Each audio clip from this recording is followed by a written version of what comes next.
September 1945. The heat over Texas drifted like a curtain, thick and relentless. Inside the camp, the women sat in rows, their backs straight, their eyes fixed on the guard at the front of the barrack. A wooden table had been dragged into the room. On it lay stacks of paper, bottles of ink, and dull pencils. The guard spoke in English, slow and deliberate, pausing for the translator to catch each phrase. "You may write letters. You may say what you wish." The translator hesitated before repeating the words in Japanese. His voice cracked on the last sentence. The women frowned, unsure if they had heard correctly. Keiko glanced at Aiko. Neither moved. They whispered, "What does he mean?" For months, silence had been their habit.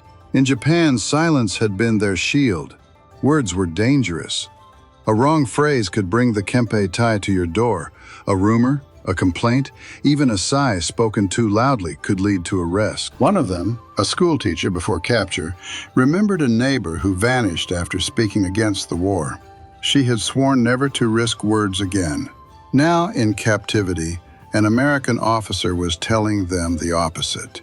Write, speak, express. The words landed heavier than any punishment. Aiko stared at the paper in front of her. It looked harmless, just a rectangle of pale fiber, but to her eyes it glowed like a trap. She whispered, "It is a test. They want us to expose ourselves." Her hands trembled. Yumi, younger than the rest, leaned forward eagerly. She picked up a pencil, rolling it between her fingers. "If it is a test," she said with a grin, "then let me fail it." The others gasped. Her boldness was dangerous in Japan, but here no one struck her. The guard only watched, arms crossed, indifferent. The translator explained further.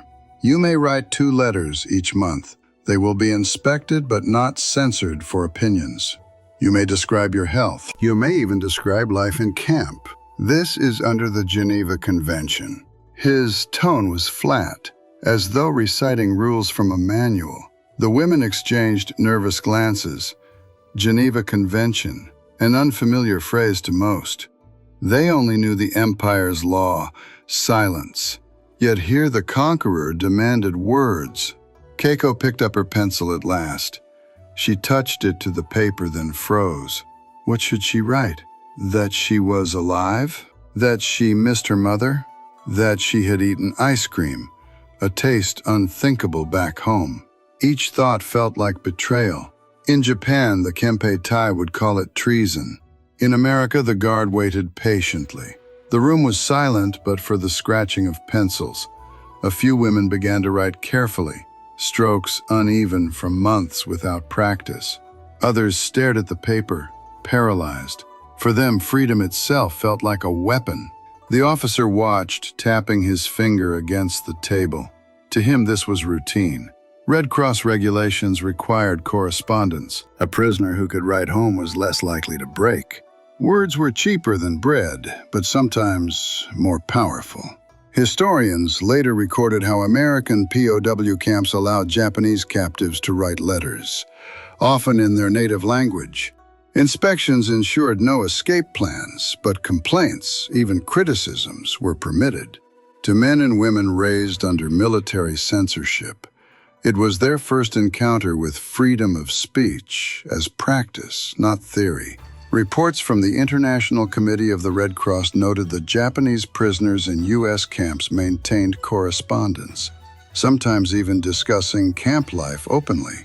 It was recorded as humane treatment, a standard seldom met in Asia. But the women inside the barrack did not think in terms of policy. They thought in terms of fear. Keiko whispered, "If I write the wrong word, will they punish me?" The translator overheard and shook his head. "No punishment. You may say what you feel." The phrase itself felt impossible. Aiko pressed her pencil hard against the page. She wrote a single sentence. "I am alive." She stared at it until the letters blurred. In Japan, such words could never be written freely. Here, in defeat, she had placed them on paper without consequence. She closed her eyes and whispered, "This is more frightening than silence." Yumi scribbled quickly, filling her page with laughter and small drawings. She described the dust, the guards, even the bowls of ice cream they had eaten the week before. She giggled as she wrote, as if daring the Americans to punish her. No punishment came. Her paper was collected, folded, stamped. The guard gathered the letters, stacking them without comment. He did not read them. He only counted. To him, it was numbers. 100 prisoners, 2 letters each, 200 sheets of paper. To the women, each page was heavier than iron. That night, the barrack hummed with whispers. Did you see? They took the letters. Will they send them? Will our families read them? The questions circled like moths around a lantern. No one knew the answers, but one truth was undeniable. They had written, and they were still alive. Keiko lay awake, staring at the beams above. Her heart beat faster than it had in months. She realized that words, spoken or written, no longer carried the threat of arrest. She whispered into the dark, "Perhaps freedom is not food. Perhaps it is speech." Sometimes the most dangerous gift is not bread or sugar. It is the invitation to speak without fear. Keiko sat on the edge of her bunk, the stub of a pencil still warm in her hand. The paper had been taken away hours before, collected like bowls after a meal, but the weight of it lingered. Her chest felt tight, not with hunger this time, but with something stranger. Fear mixed with relief. She whispered to herself, "I wrote, and I still breathe." In Japan, writing had never been harmless. She remembered the winter of 1943, when the Kempeitai came to her neighborhood in Osaka. The shopkeeper had spoken too loudly, criticizing the ration system. Within a week, his stall was shuttered, his family gone. No trial, no explanation, only silence. The lesson had been clear. Words could kill as surely as bombs. She remembered her father warning her in hushed tones, "Do not speak against the war. The walls have ears." The phrase was not a proverb, but a survival rule. At school, she had been taught to chant slogans in unison, never to question, never to pause. Even in private, her mother whispered rather than spoke, as though air itself could betray them. Now in America, a guard had placed paper in front of her and said, "Write anything." The shock of it still rattled her bones. She had written only 3 words, "I am alive," and even those felt dangerous. She expected the guard to frown, to strike her, to tear the paper. Instead, he had nodded, taken it, and moved on. The absence of punishment was more terrifying than punishment itself. Keiko lay back on her bunk, staring at the wooden ceiling. Around her, the barrack buzzed with quiet conversation. Women whispered about their letters, about what they had dared to write. Some had described the camp. Others had mentioned family. One admitted she had complained about the food. The others gasped, waiting for the guard to storm in. But nothing happened. The complaint went into the same pile, treated no differently than the others. The translator had said it clearly: freedom of speech. In this country, the law protects opinion. Keiko repeated the phrase in her mind. It felt absurd. Law had always been the enemy of opinion in Japan. The state existed to silence, not to protect. She remembered the Peace Preservation Law of 1925, the arrests of students who read Marx, the newspapers that vanished after criticizing the war. She remembered the fear on her brother's face when he burned a novel because the police might call it dangerous thought. Now the conquerors told her that speech was shielded by law itself. She sat upright, pressing her hands against her knees. Was it a trick? She asked herself again and again. The Americans had power. They had weapons, food, ice cream, paper. Why would they give power to prisoners? Why offer words to enemies? Across the barrack, Aiko whispered to her, "Did you write much?" Keiko shook her head. "Only enough to test them." Aiko nodded, her face pale. "I did the same." Both of them fell silent, waiting for punishment that never came. The next morning, Keiko watched as a Red Cross truck entered the camp. Men in suits carried satchels of mail. bundles tied with twine. She saw guards handing over the stack of prisoner letters. Her breath caught. The papers she had feared might become evidence were being loaded into the truck like cargo. She whispered, "They are really sending them." Historians later confirmed that Japanese POWs in America were allowed to write home. Their letters carried through Red Cross channels, censored only for escape details, never for opinion. Some complained about food, about guards, even about conditions, and those words reached Japan without consequence. The Geneva Convention required communication, but America went further. It tolerated criticism. For prisoners raised under militarist censorship, it was the first encounter with a principle that shaped democracies: speech without fear. That night, Keiko dreamed of her mother reading her letter. She imagined her voice, trembling as she saw the words, "I am alive." For the first time in years, Keiko allowed herself to believe the words might reach their destination. She woke with tears on her cheeks. She turned to Aiko and whispered, "Perhaps this is not a trick. Perhaps this is their strength." Aiko frowned. "Strength?" Keiko nodded. "Yes. They conquer not only with guns, but with words they do not fear." The thought frightened her. She had grown up in a nation that taught silence as loyalty, obedience as virtue. Now she was learning that the enemy's strength lay in permission, in letting even captives speak. It shook her more than any battle. She pressed her hand against her lips and whispered one last sentence before sleep. "Freedom is the weapon I do not know how to hold." Sometimes the sharpest blade is not steel. It is a word spoken without fear of chains. The barrack that night was not quiet. Usually, after lights out, silence wrapped the bunks like a blanket. Only the sounds of insects and distant guards' boots filled the air. But this time, whispers spread through the darkness, restless and sharp, as if the walls themselves had begun to tremble with words. Yumi was the first to break the invisible rule. She giggled softly and whispered, "If I write that the food is bad, will they give us more?" The others gasped. Aiko hissed, "Be silent. Such talk will bring punishment." But Yumi only grinned in the shadows. "They told us we may say what we wish."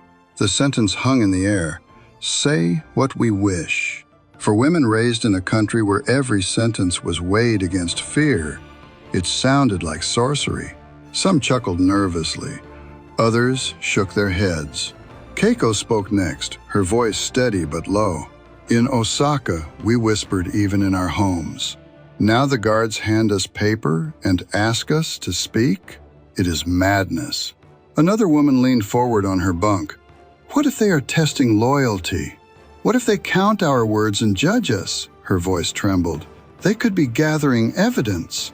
The debate grew louder, still confined to whispers but filled with heat. One prisoner muttered, "In Japan, a single word against the war was enough for prison." Another added, "Even children reported their parents. A sigh could betray you." The translator sitting near the doorway finally spoke. His Japanese was accented but clear. "In this country, it is different. Freedom of speech is law. It means you may express your opinion without punishment." The women stared at him. His words fell heavy. Freedom of speech. A phrase they had never used, never even considered. One asked, "Even if we criticize the guards?" The translator nodded, slowly. "Yes. You may say you dislike the food or the conditions. They will not punish you." Laughter burst from Yumi, quick and sharp. "Then tomorrow I will write, 'The guards are lazy.'" The barrack erupted with nervous giggles. Aiko clutched her blanket tighter. "Do not jest. This is dangerous." But no guard entered. No one struck Yumi for her laughter. The silence that followed was deeper than before. Keiko pressed her hand against her lips. "If this is true," she whispered, "then we are living in another world."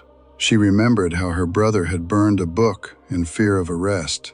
Now, in captivity, she was told she could write freely. The contradiction gnawed at her. The translator added quietly, There are limits. You may not plan escape. You may not reveal troop positions. But opinions, feelings, those are yours. The women murmured among themselves. For the first time in years, the idea of choice entered their speech. Some smiled, others scowled, but no one dismissed it entirely. Historians later described these moments in dry words. Prisoners were allowed to correspond freely, subject only to security review. But in the barracks, it was no abstraction, it was shock. It was the discovery that speech could exist without fear. That night, before sleep finally came, Yumi whispered one last thought into the darkness. Perhaps words here are not chains. Perhaps they are wings. Sometimes the most radical act in captivity is not escape. It is the courage to speak aloud. The next morning, the women lined up for roll call, the sun already burning against their shoulders. The guards counted quickly, notebooks in hand, and dismissed them back to the barracks. But the taste of last night's whispers had not faded. Each step back carried the memory of words spoken too boldly. Keiko walked slowly, her mind drifting to Osaka, 1944. She remembered the posters on every wall. Careless talk costs lives. She remembered the neighborhood association meetings where slogans were shouted, not discussed. No one asked questions. Questions were dangerous. She remembered a neighbor who once muttered about ration fraud. Within days, the Kempeitai came. The man vanished. His family moved away in silence. The lesson was carved into her bones. A loose tongue could destroy an entire household. Aiko thought of her work in Nagoya Hospital. Patients whispered complaints in pain, but nurses were warned never to repeat them. Even words of grief could be dangerous. She remembered one nurse who had said, "This war cannot be won." Another nurse reported her. By evening, Kempeitai arrived. She never returned to the ward. Aiko shivered at the memory. Yumi, younger, remembered school. Every morning began with slogans, shouted in unison. 100 million hearts beating as one. Teachers ordered silence afterward. Students who spoke doubts were beaten with bamboo rods. Even in play, words were policed. She recalled her best friend being scolded for joking that rice balls were too small. The teacher called her unpatriotic. The girl wept, terrified that her parents would be investigated. In Japan, words had weight heavier than bombs. Newspapers printed only official lines. Radios repeated the emperor's messages. Private letters were inspected, sometimes burned. A sigh in the wrong company could summon the secret police. People learned to lock their tongues behind their teeth. Now, in the camp, the women sat with paper in their hands and were told, "Write anything." The contrast tore at their minds. Keiko whispered to Aiko, "Back home, silence was loyalty." Aiko nodded. "Here, silence looks like weakness."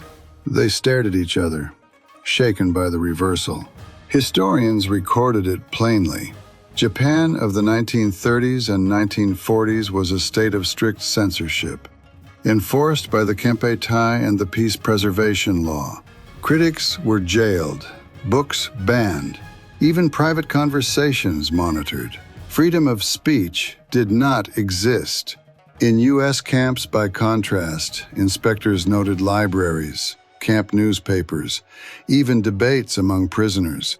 The difference was not merely policy, it was an entirely different universe. Yumi laughed nervously as she remembered her teacher's warning. Words are like knives, they will cut you. She thought, now, in America, words were not knives. They were something else, perhaps keys. That night, the barrack filled again with whispers. Some prisoners still feared punishment. Others began to test the limits. One woman joked that the soup was thinner than water. The room went silent, waiting for the guard to storm in.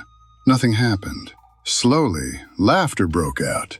Cautious at first, then freer. It was the sound of disbelief turning into discovery. Keiko lay awake staring at the ceiling. She thought of her father's phrase, "The walls have ears." She whispered to herself, perhaps the walls here are deaf. Sometimes the sharpest contrast is not seen in weapons, but in silence that no longer threatens. The guardroom door opened with a creak, and a young American corporal stepped into the barrack, carrying a stack of thin books. He was barely older than 20, his uniform wrinkled from the heat, his cap pushed back on his head. In one hand he held a chalkboard slate, in the other a box of chalk. Behind him walked the translator, his face calm but expectant. The corporal set the books down on a bench. "English lessons," he announced in clipped words. The translator repeated, "They are offering English lessons for those who wish to join." The women stared in silence. Some shifted on their bunks, suspicious. Others leaned forward, curious. A class? In captivity?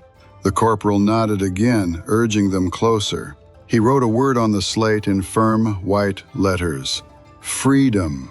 The translator spoke. "Today's word is freedom." A ripple of whispers ran through the barrack.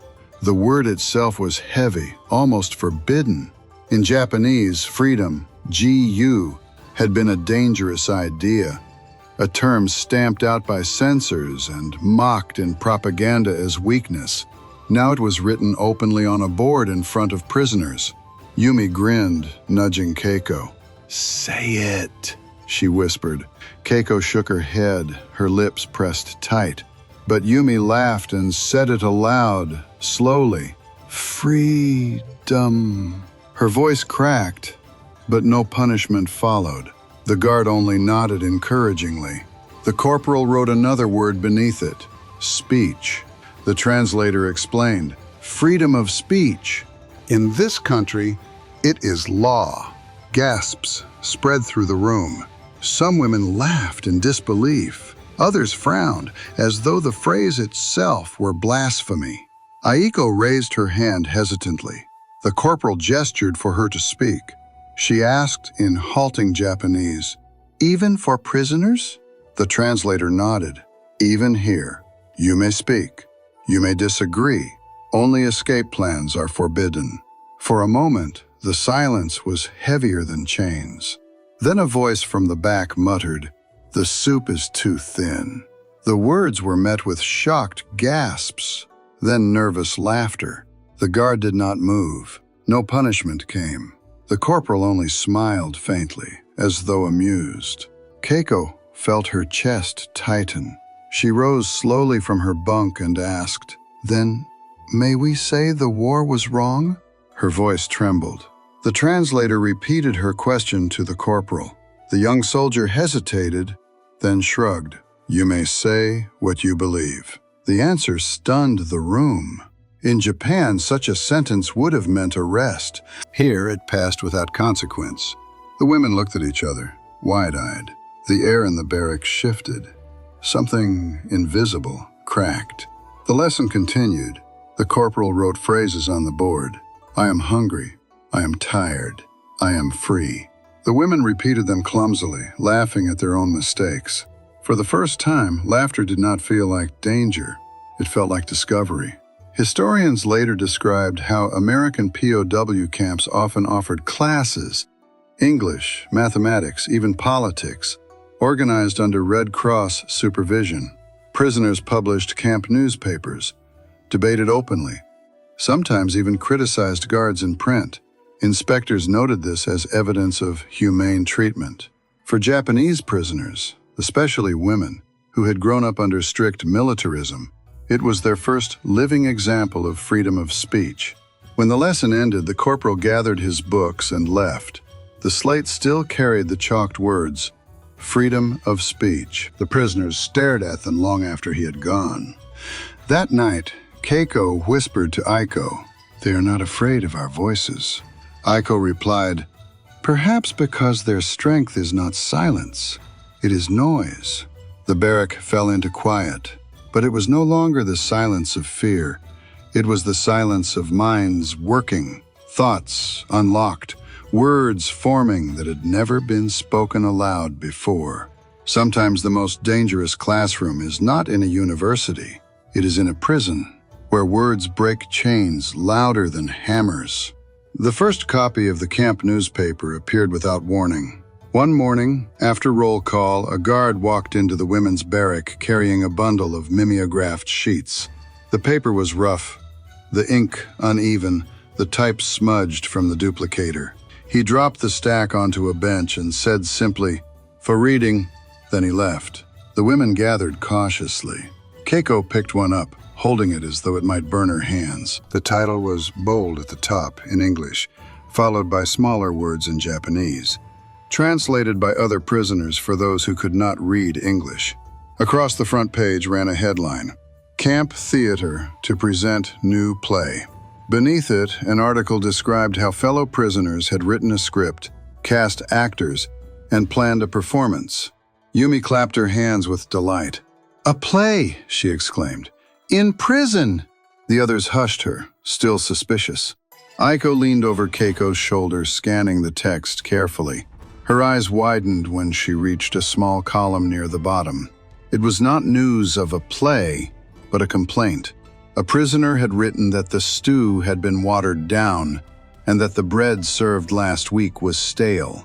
The words were plain, almost casual, but the shock hit harder than any headline. Someone had criticized the camp in print, and the sheet had been handed out by guards. Keiko's breath caught. She whispered, "If this were Japan, the writer would already be gone." Her hands trembled as she folded the page. How can they allow this? The translator, standing nearby, explained softly, "It is permitted. The Americans let prisoners publish newspapers. They only remove escape maps or secret codes. Opinions, even criticism, remain." The women stared at him, disbelief etched on their faces. One muttered, "Then words are not weapons here." Another replied, "No, they are entertainment." Nervous laughter followed, then silence. Historians later confirmed that many U.S. POW camps had their own newspapers, edited by prisoners and often uncensored beyond security review. They contained jokes, essays, even cartoons mocking guards.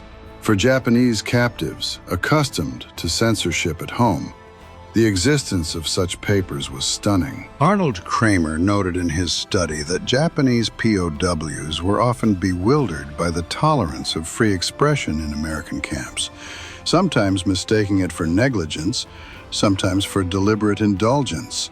The women flipped through the rest of the issue. There were crossword puzzles, essays about baseball, even poems written by prisoners. One poem described the Texas sun as a second prison, yet no guard tore it away. Keiko shook her head slowly. "They let us call the sun a prison, while we sit inside theirs." Yumi, as always, giggled. "Maybe I will write next week. I will complain about the soup, too." Aiko silenced her sharply. "Do not mock. This is dangerous." But the translator only smiled faintly. "Not here," he said. "Here, dangerous words are only words." The paper passed from hand to hand.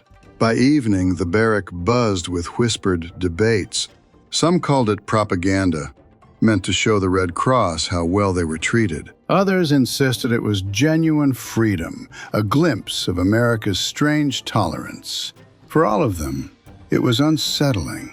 Keiko folded the sheet carefully and tucked it under her blanket. She lay awake that night, staring at the ceiling, repeating one line to herself. A prisoner criticized the camp and lived. The thought was heavier than chains. Sometimes the loudest proof of freedom is not a speech or a law. It is a smudged page of ink handed out by guards, without fear. Aiko sat at the wooden table in the mess hall, a blank sheet of paper before her. The guard had passed them out as usual, 2 letters a month. The pencils were dull, the ink faint, but the weight of the task pressed harder than any physical burden. Around her, the other women bent over their pages, scratching lines quickly, whispering under their breath. Aiko's hand hovered, paralyzed. She remembered Nagoya in 1942 when a friend of hers, a school nurse, had been arrested for words in a letter. The letter had contained nothing but doubt. This war feels endless. We may not win. Someone intercepted it, perhaps the post office, perhaps a neighbor. Within days, the Kempe-tai took her away. She was never seen again. The memory haunted Aiko every time she touched a pen. Now the Americans told her, "Write what you wish." The freedom itself felt like a trap. Her mind whispered, "This is the moment they will expose you. They will laugh at your trust, punish you for your words." Her stomach churned. At last, she pressed the pencil down. She wrote carefully, "I am alive. The sun is hot. The food is plain." She paused. Every sentence felt dangerous. She wanted to say more, to tell her family how strange it felt to laugh again, how ice cream had melted in her mouth, how she had heard the phrase freedom of speech spoken like law, but fear clawed at her. She stopped after a few lines, folded the page, and handed it in with shaking hands. Weeks passed. She tried to forget the letter. Each day in the camp blurred into drills, meals, and roll calls. She convinced herself the words would vanish, burned in some office, never reaching Japan. Then one afternoon during mail call, the guard entered carrying a stack of envelopes. He read names clumsily, passing letters to eager hands. Aiko froze when her name was called. She stepped forward, her legs trembling. The envelope was thin, the handwriting familiar, her sister's. Her chest tightened as she unfolded it. The paper smelled faintly of smoke, as if carried across seas and bombs. The words leapt from the page. "We received your letter. We are relieved. We thought you gone." Her breath caught. Her letter had reached them. Not only that, but no punishment had followed. Her words, plain and unguarded, had traveled thousands of miles, crossing oceans and enemies, and had arrived safely. She whispered, "They allowed it. They truly sent it." The other women crowded around, asking what her family had said. She read a few lines aloud. Her sister described ration lines in Nagoya, the bombing raids, the exhaustion. But beneath the hardship was a thread of hope. "Knowing you live gives us strength." Aiko folded the letter carefully, tears blurring her eyes. She whispered, "I spoke, and they did not punish me. My words flew home." Historians later confirmed that Japanese POW letters, sent through Red Cross channels, were often delivered intact. American censors checked for escape information but allowed complaints, descriptions, even sorrow. It was a policy rooted in the Geneva Convention, but also in a deeper belief that allowing prisoners to speak reduced despair and preserved order. For Japanese captives raised under a regime that criminalized opinion, it was transformative. That night, Aiko lay awake, holding her sister's letter against her chest. She thought of the friend who had vanished in Nagoya for a single doubtful sentence. She thought of her own cautious lines, now safely across the Pacific. The contradiction shook her more than captivity itself. She whispered into the darkness, "Perhaps defeat is not only losing land. It is discovering the enemy protects words we feared." Sometimes the heaviest chains are broken not by weapons, but by the delivery of a single letter. The afternoon sun slanted low across the campyard, throwing long shadows through the barbed wire.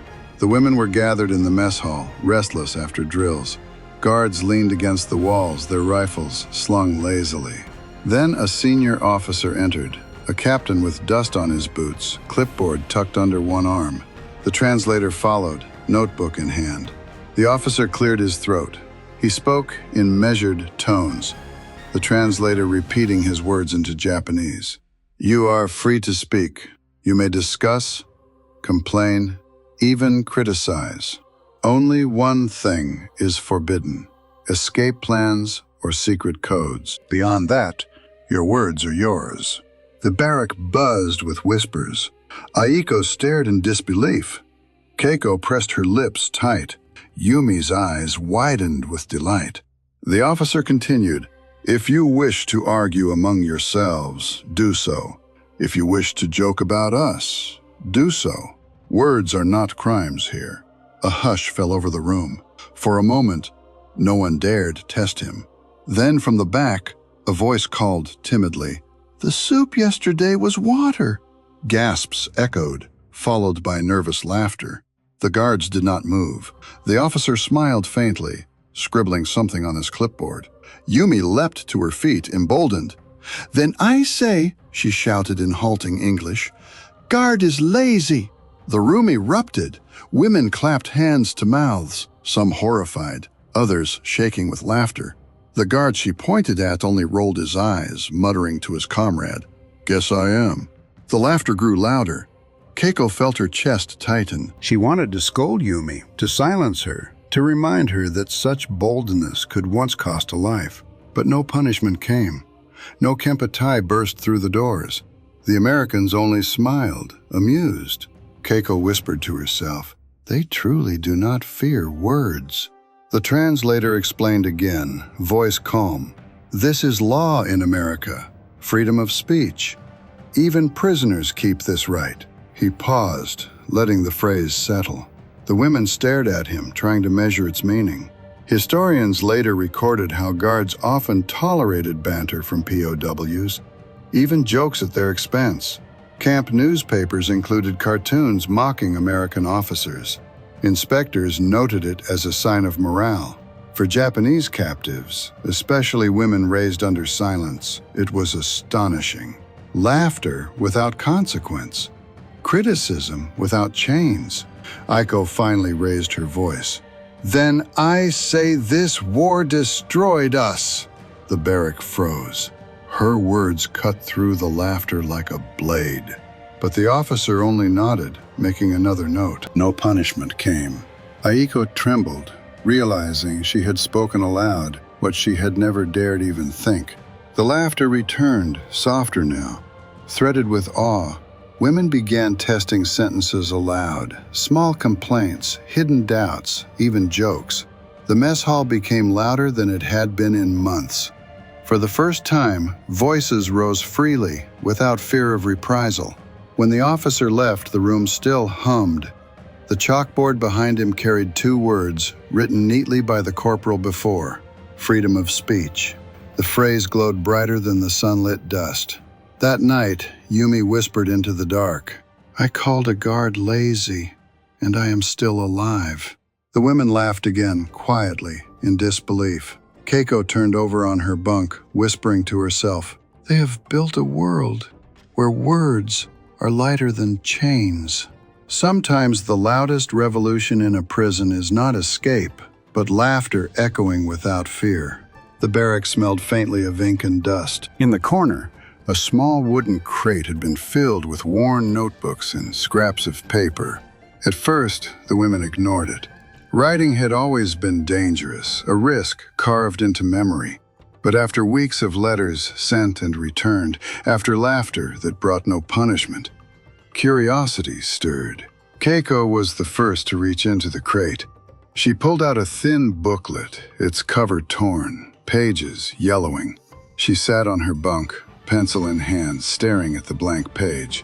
Her hands shook as she wrote the date, October 1945. The numbers looked unreal on the paper.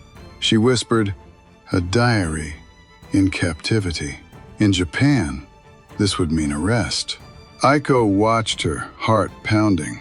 She remembered the neighbor who had kept a private journal in Nagoya, a woman who dared to describe ration lines and air raids. One day, the police came. The book was found, the woman taken. Aiko never saw her again. Now, in an American camp, guards themselves had placed notebooks for use. The contradiction unsettled her more than hunger ever had. Yumi snatched a booklet eagerly. She began scribbling quickly, her handwriting messy but bold. She wrote about the Texas heat, about the taste of ice cream, about the guard she called lazy. She drew small sketches of the barracks, laughing as she filled the margins. "If this is freedom," she whispered, "then I will fill every page." The guards noticed, but did not intervene. One even joked, "Maybe they'll write about me."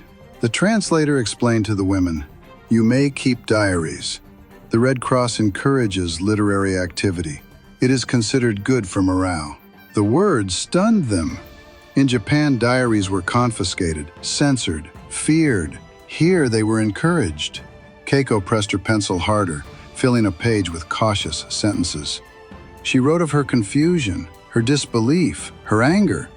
She wrote of how silence had been her armor, but here silence seemed unnecessary. When she finished, she read her words back and felt her chest tremble.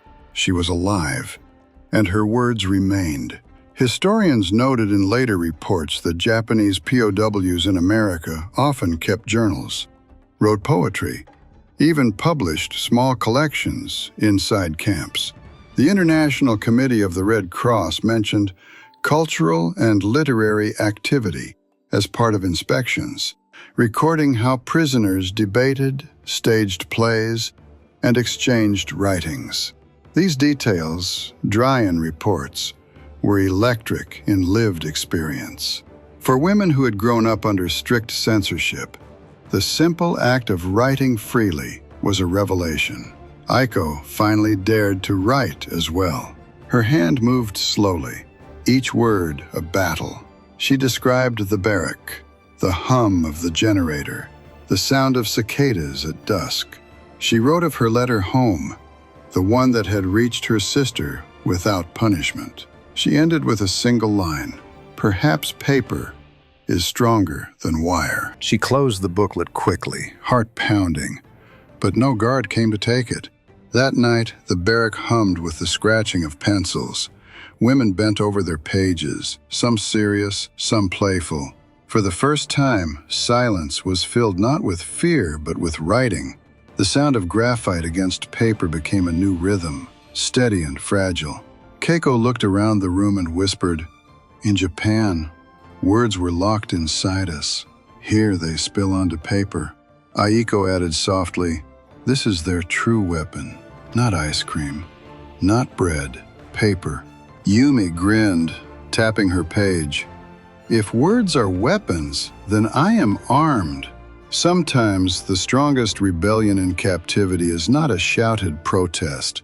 It is the quiet scratching of pencils, filling pages that no one dares burn. The barrack lamp flickered against the wooden beams, throwing pale circles of light across the room.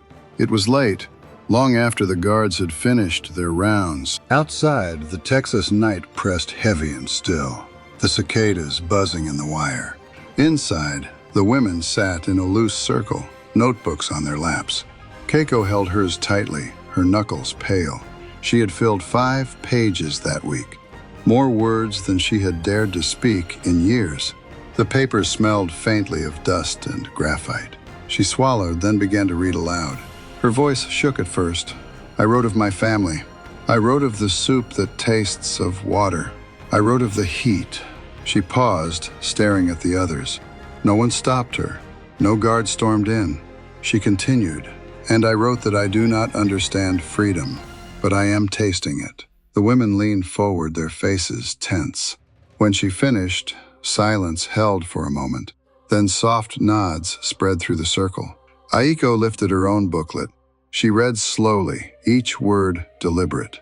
"I wrote of my fear, that even here my tongue is chained by memory, that I cannot believe my words are safe. But I also wrote this, paper is stronger than wire." Her eyes glistened. She closed the book, and for the first time since captivity, she allowed herself to weep openly. No one silenced her. Yumi could not contain her smile. She waved her notebook in the air. "I wrote about the guard who is lazy. I wrote about ice cream melting too fast. I wrote about laughing until my stomach hurt, and yet no punishment came." The others laughed with her, not nervously this time, but freely. The laughter echoed against the barrack walls, bright and sharp. One by one, others shared lines. A poem about the Texas sun, a memory of Nagoya air raids, a complaint about stale bread. Each voice rose into the lamplight unafraid. The circle of words grew larger than the fence, larger than the war. Historians later noted such scenes in brief. Prisoners engaged in cultural and literary activity, including reading and discussion. But the reality was deeper. These women, raised in silence, were discovering voices they did not know they had. Freedom of speech was no longer an abstract phrase written on a chalkboard. It was alive in their own trembling voices. Keiko looked around the circle. For the first time, she felt no fear in hearing complaints spoken aloud. She whispered, "In Japan, words were weapons against us. Here, they are shields." Aiko added, "Perhaps this is why we lost, not only in steel, but in speech." Yumi clapped her hands together. "Then let us keep speaking. Let us speak until silence itself surrenders." The lamp hissed softly, the flame inside dancing. The women read, laughed, whispered. The guards outside heard only muffled voices, but they did not intervene. Words carried no punishment here. When the lamp finally dimmed and the women lay down to rest, the silence that followed was no longer heavy. It was not the silence of fear, but the silence of satisfaction. Pages lay filled, hidden under blankets, carrying truths no kempe tai could erase. Keiko closed her eyes, her final thought drifting into the dark. Freedom is not given by victory. It is proven by a voice that can speak without chains. Sometimes wars do not end with battles or treaties. Sometimes they end in a barrack, under a flickering lamp, when prisoners read their own words aloud, and no one stops them.